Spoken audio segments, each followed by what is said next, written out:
और लगभग दिल्ली में भी वैसा सा ही माहौल पिछली सरकारों के राज्य में रहा। आप समझिए सबसे बड़ी समस्या क्या?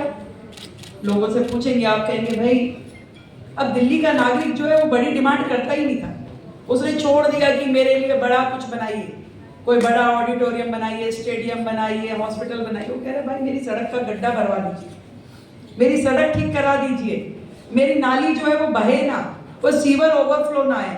ऐसी छोटी छोटी विशेष के ऊपर दिल्ली आ गई। ऐसी स्थिति पिछली सरकारों ने कर दी थी। हमने फिर वहीं से शुरू किया। जब पहला बजट मैंने प्रस्तुत किया तो 1 लाख करोड़ का बजट पहली बार दिल्ली राज्य का प्रस्तुत किया।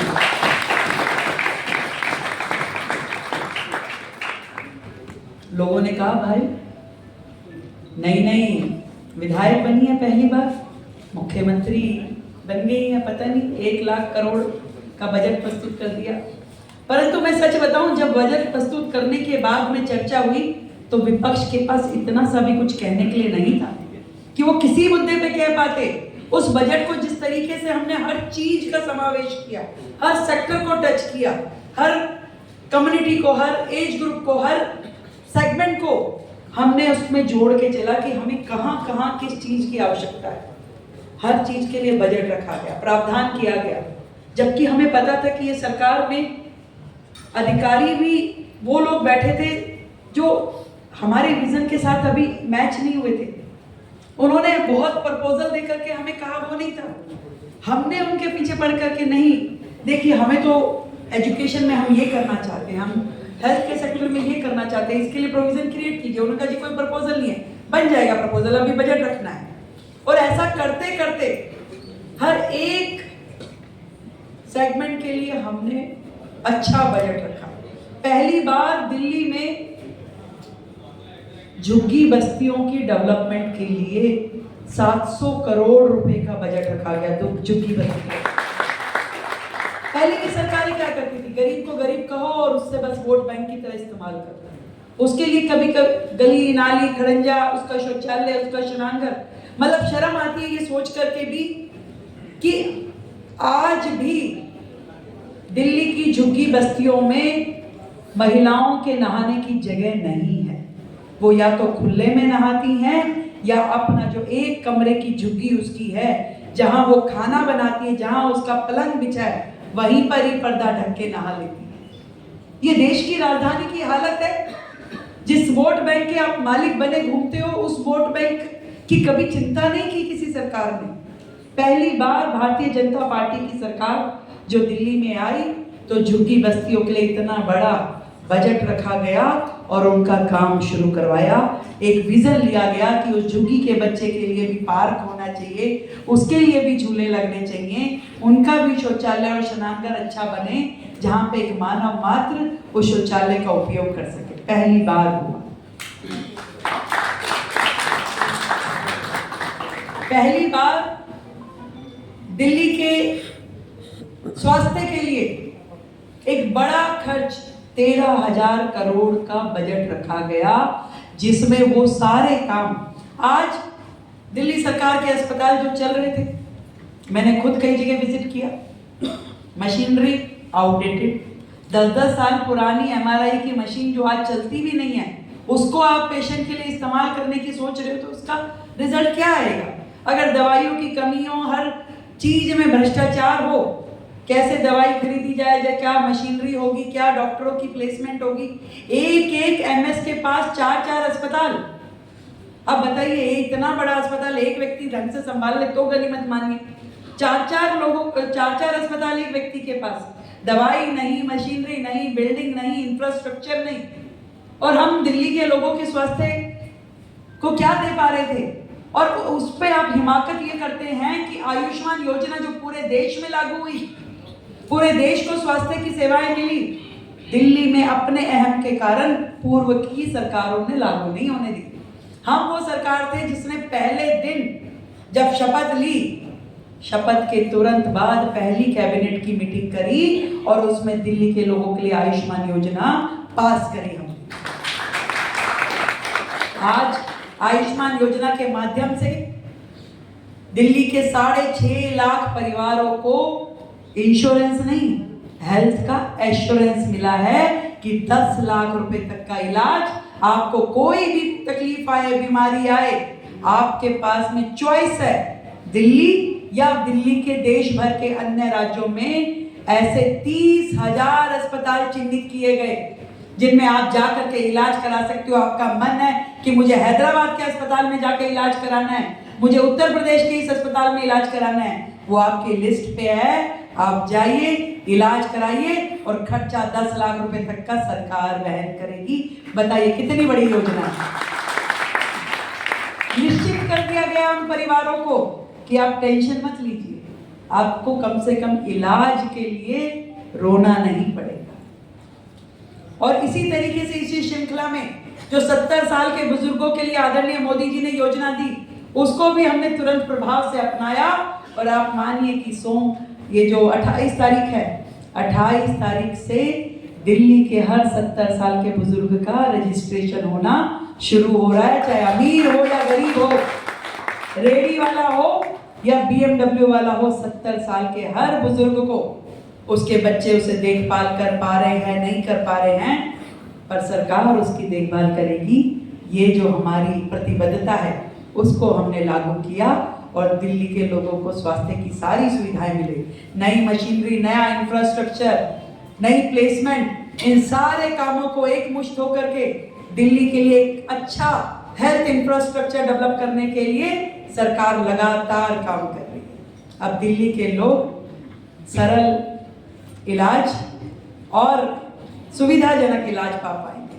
तो ये दिल्ली के इस मुकुट में एक मोती जुड़ने जैसा है। शिक्षा की बात कहूँ, इतना ढिंढोरा पिछली सरकारों ने पीटा, इतना ढिंढोरा पीटा कि हमारे जैसा शिक्षा मॉडल कहीं है ही नहीं।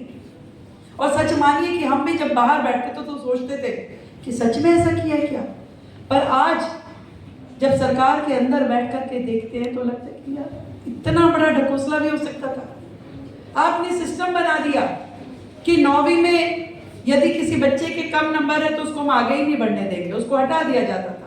11वीं में यदि किसी बच्चे के नंबर कम है उसको फेल घोषित करके डिस्टेंस एजुकेशन में डाल दिया जाता था। तो भाई जब सारे ही बच्चे आप ले लोगे जो कि अच्छी पढ़ाई में हैं तो आपका तो 100% रिजल्ट आएगा ही।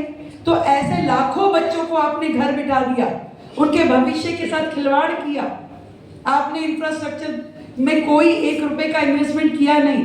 4 क्लास दिखा करके आप कहते हैं हम तो स्मार्ट क्लासेस कर रहे हैं। आप एजुकेशन को अपना बोर्ड बना करके जो इतनी बड़ी राष्ट्रीय शिक्षा नीति पूरे देश के लिए बनी उसको आपने दरकिनार कर दिया। तो क्या ये दिल्ली के बच्चों के लिए एक धोखा नहीं था? आज हमारी सरकार आने के बाद पूरे तरीके से एजुकेशन में केजी से लेके पीजी तक बच्चों को हम जो सुविधाएं दे सकते हैं ताकि दिल्ली के स्कूलों में पढ़े हुए ये बच्चे कल को वो भविष्य बना लें जिसके वो सच में अधिकारी हैं, उस शिक्षा पर। स्कूलों में इंफ्रास्ट्रक्चर, स्कूलों में फैसिलिटीज, अच्छी एकेडमी और पूरा का पूरा उनका मॉड्यूल ऐसा रहे कि बच्चा जब पढ़ के यहाँ से निकले तो जीवन में संघर्ष के लिए तैयार हो जाए। इसकी हमारी तैयारी है। मैं जरूर बात करना चाहूँगी वो जो 2 बड़ी समस्याएं जो हर दिल्ली वासी के बातों में रहती है। अरे भाई पॉल्यूशन, दिल्ली का पॉल्यूशन, दिल्ली में सांस कैसे ले, दिल्ली में जिए कैसे, दिल्ली से तो भाग जाने का दिल करता है। ये शब्द हम सबके कानों में पड़े होंगे और आप में से बहुत सारे लोग कहते भी होंगे, पर क्या इस समस्या का समाधान एक्चुअल में किसी सरकार ने किया था इससे पहले?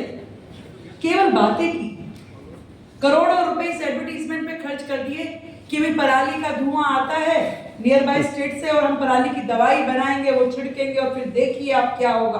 25 करोड़ रुपए खर्च किए, पर क्या वो दवाई बनी? क्या किसी राज्य को दी गई? क्या कहीं छिड़की? नेवर, कुछ भी नहीं हुआ। क्या आपने और कोई कदम उठाया? हाँ उठाया, ऑड एंड इवन। आप बताइए ऑड एंड इवन से क्या पॉल्यूशन का समाधान हुआ? एक टॉवर लगाया, जितने की टॉवर की कॉस्टिंग नहीं थी उससे ज्यादा 100 गुना उसके एडवर्टीजमेंट पे खर्च किया, पर वो टॉवर की स्थिति क्या थी? 6 महीने में बंद। किसी ने देखा भी नहीं होगा वो टावर कहाँ है।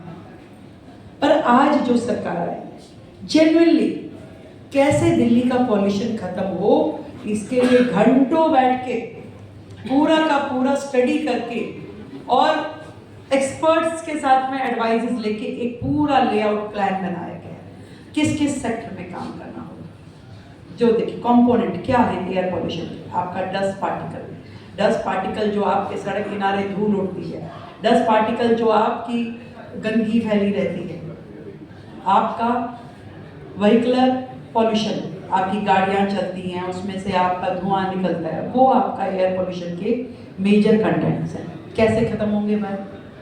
दिल्ली जो है इलेक्ट्रिक व्हीकल्स पे है, इसकी तैयारी करने के लिए 100% पब्लिक ट्रांसपोर्ट इलेक्ट्रिक व्हीकल्स में कैसे कन्वर्ट होगा उसकी पूरी तैयारी कर दी गई है कि 2028 तक 100% इलेक्ट्रिक व्हीकल जो पब्लिक सेक्टर के हैं उसको हम लेके आ पाए, और उसके साथ में जो प्राइवेट सेक्टर के हमारे व्हीकल हैं, वो स्कूटर है, वो गाड़ियां हैं, उसको मोटिवेट करें, उसमें हम योजना दे करके, उसमें रिबेट्स दे करके, उसका रोड टैक्स खत्म करके हम उनको इतना मोटिवेट करें कि धीरे धीरे करके हमारा जो ट्रांसपोर्ट सिस्टम है वो सारा का सारा पॉल्यूशन फ्री मोड पे आ जाए। इसकी तैयारी हम कर रहे हैं। इसके साथ डस्ट पार्टिकल, अब देखिए कितनी मजेदार बात है, पिछली सरकारें डस्ट पार्टिकल कैसे ना चले उसके लिए जो स्मोक गन्स होती थी, जो आप देखते हैं ना सड़क पे वो पानी डालती हुई चलती हैं, स्प्रिंकलर्स होते हैं, कब चलाते थे? जब सर्दी आ गई, जब बिल्कुल लग गया कि अरे भाई अब तो बिल्कुल प्राण हथेली पे आ गए, कोर्ट ने डायरेक्शन दे दी, उस 1 डेढ़ 2 महीने में केवल चलते हैं। पर क्या पॉल्यूशन 2 महीने की कहानी है? ये 12 महीनों का काम है। आज गर्मी के मौसम में भी जो धूल उड़ रही है, आज भी AQI अधिक है। आज पूरे विश्व में यदि दिल्ली पॉल्यूशन के नाम पे धब्बा बन गया है कि भाई दिल्ली का पॉल्यूशन सबसे ज्यादा है, तो उसकी तैयारी, उसके लिए काम 12 महीने करने की जरूरत है, 12 महीने। और उसकी तैयारी हमने करी है कि आज जो भी मशीनरी हम चलेगी, हमने व्यवस्था बनाई कि 1000 वाटर स्प्रिंकलर दिल्ली में चलेंगे, और वो भी बारिश का मौसम छोड़ के पूरे के पूरे आपके 10 महीने 11 महीने आपको रोड पे दिखाई देंगे और काम करते हुए दिखाई देंगे। तब जाकर के ये पार्टिकल जो डस्ट पार्टिकल है सेटल डाउन होंगे। इसके अलावा जो आपके इलेक्ट्रिक पोल है इस पे वाटर स्प्रिंकलर लगे ताकि उसके आसपास का जो पौधे लगे, जो ग्रीन एरिया, उस पे भी डस्ट ना हो। एक एक चीज पे चर्चा करते हुए जो हाई राइज बिल्डिंग है उन पे हम मैंडेटरी करेंगे कि आप अपने स्प्रिंकलर लगाएं और हाई राइज बिल्डिंग के माध्यम से जो वायु प्रदूषण है वो कम हो। इसी तरीके से अनेकों स्टेप हर चीज पे माइक्रो मैनेजमेंट के साथ में आपके एयर पोल्यूशन काउंट करने वाले जो टावर है उसकी डाइवर्सिटी, उसको अलग अलग जगहों पे लगाना, एक्चुअल मॉनिटरिंग करना।